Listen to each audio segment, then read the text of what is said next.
आपको बताते हैं कार्तिक मास में कैसे तुलसी जी की पूजा की जाती है और पूजा के वक्त किन बातों का ध्यान रखना जरूरी है। कार्तिक मास की शुरुआत होने वाली है।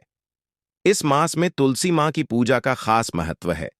वैसे तो घर घर रोजाना ही तुलसी की पूजा की जाती है, लेकिन कार्तिक मास में भगवान विष्णु, मां लक्ष्मी और तुलसी जी की पूजा करने को बहुत ही शुभ माना जाता है। इस साल 29 अक्टूबर से कार्तिक मास की शुरू होने वाला है।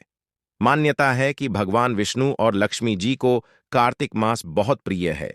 यही वजह है कि इस मास की शुरुआत होते ही तुलसी माता की पूजा पूरे विधि विधान से शुरू कर दी जाती है। तो आपको बताते हैं कार्तिक मास में कैसे तुलसी जी की पूजा की जाती है और पूजा के वक्त किन बातों का ध्यान रखना जरूरी है। कार्तिक मास में ऐसे करें तुलसी माता की पूजा। कार्तिक मास में तुलसी पूजा का विशेष महत्व है। इस मास में विष्णु जी, लक्ष्मी मां और तुलसी जी की पूजा करना सबसे उत्तम माना गया है।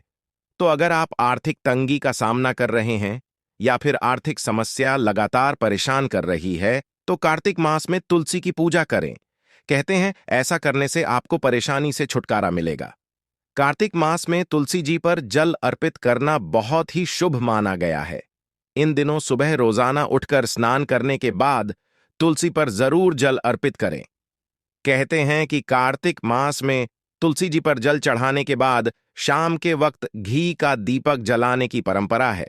मान्यता है कि ऐसा करने से भगवान विष्णु और मां लक्ष्मी प्रसन्न होती हैं।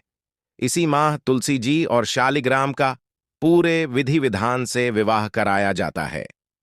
कहते हैं कि कार्तिक मास में रोज सुबह शाम तुलसी जी पर दिया जलाने से आर्थिक समस्या से छुटकारा मिलता है।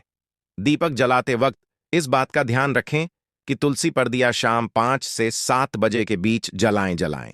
इसके साथ ही तुलसी के गमले पर स्वास्तिक का चिन्ह जरूर बनाएं।